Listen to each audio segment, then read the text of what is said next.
Well, today's passage from the Acts of the Apostles gives us the story of yet again the attempt to silence the message of the gospel. And there's a couple things we want to look at here. First of all, remember what I said during Holy Week, and I spoke about it in the lead up to Holy Week. What is it you're going to discover about the Pharisees and the Sadducees? Their hearts get hardened every single day. You notice that through Holy Week, until eventually they come to the point that said, we have got to silence him. We have got to kill him, is what they ultimately say. And again, what is the reason behind that? They're afraid that the Romans will get upset and come in and wipe out the nation of Judah and the culture and spirituality of Judah, which ultimately they do when they come in and they eliminate the nation of Judah and destroy the temple. So that's what they're afraid of happening. That's ultimately what does happen. However, what you also see here is the aftermath of all of that, where they're trying to silence the voice of God. Now, there's something to look at here, because the apostles are put in prison, and we see the story, which I can look at today. We see the story that they are released from prison by angels. And so they're released from prison, and now first of all, they're preaching again. You know, if you get released from prison by angels, maybe the best thing to do is to run away. It's kind of like, if you go near where a prison is, you're going to notice there are these big signs, or people are afraid to buy houses near prisons, and there are signs, there could be an escaping prisoner. Well, where is the prisoner going to go if he escapes? He's not going to stay in the area, so those houses there are houses you can pretty much guarantee you're not going to find the prisoners if they escape. You see what I'm saying? But people are, what if the prisoners escape? They're not going to your house, I can tell you that much, because that's where people are going to look. Well, it's the same thing. You would expect that they would run away, but no, they stay in the area to preach the gospel. Now, here's an interesting question to ask. To whom is God sending the message of allowing them to preach the gospel in the same area? And the answer is simple: to the people who imprisoned them. So this is a message. They are preaching the gospel to the people who surround them, but the message is being sent to the Pharisees and the Sadducees that they cannot silence the voice of God. Let me read through this passage, and of course, as you know, we read this from the Catholic Public Domain version. So let's look at that, and this is Acts 5:17 through 26. Then the high priest and all those who were with him, that is the heretical sect of the Sadducees, and the Sadducees, remember, did not believe in resurrection from the dead or eternal life or anything else, rose up and were filled with jealousy. And they laid hands on the apostles, and they placed them in the common prison. But in the night, an angel of the Lord opened the doors of the prison and led them out, saying, "Go and stand in the temple, speaking to the people all the words of life." And when they heard this, they entered the temple at first light, and they were teaching.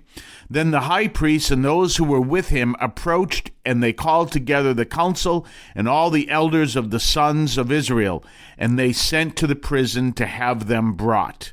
But when the attendants had arrived and upon opening the prison had found not them, they returned and reported to them, and saying, "We found the prison certainly locked and with all diligence, and the guards standing before the door, but upon opening it we found no one within." Then, when the magistrate of the temple and the chief priest heard these words, they were uncertain about them as to what should happen. But someone arrived and reported to them, "Behold, the men whom you have placed in prison are in the temple, standing and preaching standing and teaching the people." Then the magistrate with the attendants went and brought them without force for they were afraid of the people, lest they be stoned.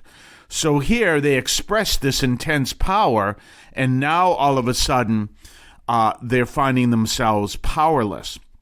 But again, who is being spoken to here? It is the Sadducees and the elders of the council. Notice something else. This is intensely important. What do they not do? A simple question. What don't they do? They don't pray. This is important because what's the question that needs to be asked there? The question needs to be asked, which they can pray to the Lord, Lord, what do we do in this case? But they don't. They don't do that. They don't stop everything and pray and even ask for a sign that this may be the case. So this is important to understand. And this is something we always have to realize, the power of prayer. Now, you notice a couple days ago, you saw the apostles that were taken, that were spoken to and told to be silenced, in front of this whole, the elders and the Sanhedrin, the whole bit. And they are sent out, told not to preach. And what do? They come together with the other believers and they begin to pray. This is why this is so important, because they're coming together as people of prayer. And this is why prayer is so important, because notice the Sadducees and the Pharisees and the elders, they don't pray over this situation. And clearly, they're looking at this sign that was meant for them. Wasn't as much meant for the apostles, but clearly that's there, that the apostles are going to continue preaching. It was meant for them. This is a sign. You're dealing with something bigger than what it appears.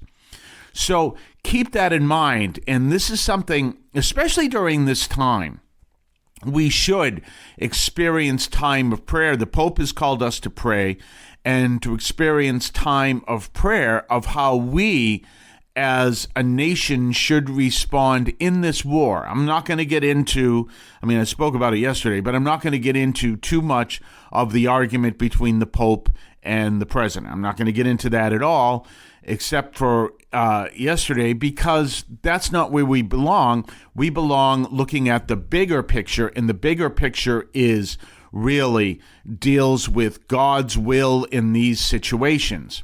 And how, this is one of the important things. How do we respond?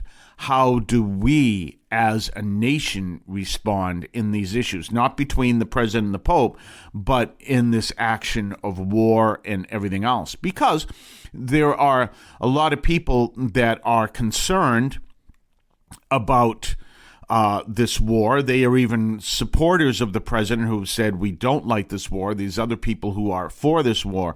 And at the same time, you're looking at not two groups of people, one who is very, very good and one who is very, very bad.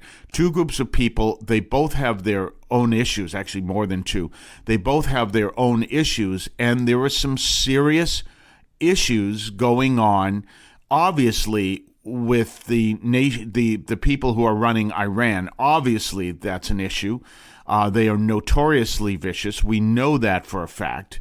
And then, of course, there is our own side, how we respond and how we are called. And then there were the other groups on the side.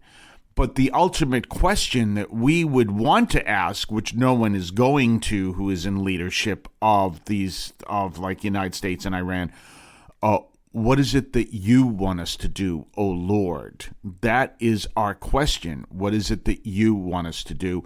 And let your will be done. Remember, there's another aspect of this war, and that's coming out of the battle between Russia and the Ukraine.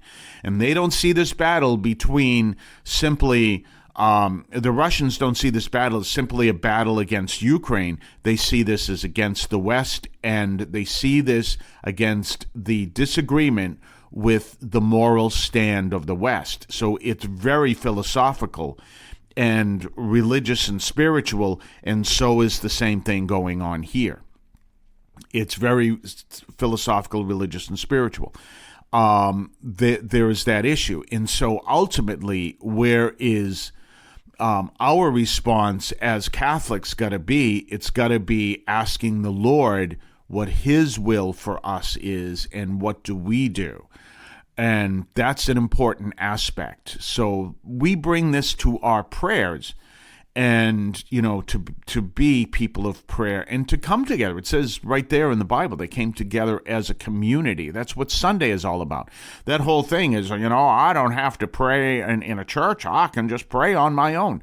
That's not demonstrated in the Bible at all. It's always as a community. God is not saving you.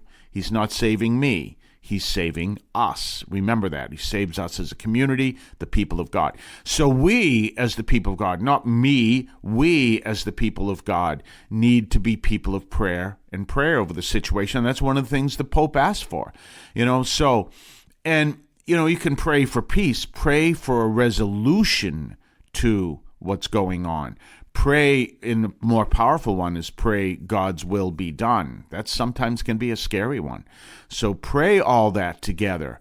But that's it. Notice what's not happening here. Notice who is not praying and who is in our Bible story for today. We're going to be back on the other side of the break. And remember, you're listening to the Catholic Audio Media podcast. Pass the word. Let other people know. Subscribe, comment, like, and we'll be right back right after this. Did you know that the Catholic Audio Media podcast is available on various podcast platforms? You can find us, among others, on Podbean, which is our home platform. You can find it on Spotify, Amazon Music, iHeart, among others. Just look for Catholic Audio Media, all one word. On some platforms, such as Spotify, look for Catholic Audio Media, 3 words, and subscribe and listen to the Catholic Audio Media podcast. Don't forget to subscribe to us on Patreon, patreon.com/Catholic Audio Media, patreon.com/Catholic Audio Media. Check us out. Check what we have to offer, previews of upcoming podcasts, previews of upcoming columns over at catholicaudiomedia.substack.com, your ability to comment, make suggestions, even make suggestions in upcoming programs. Check us out, patreon.com, Catholic Audio Media. So you've probably seen the news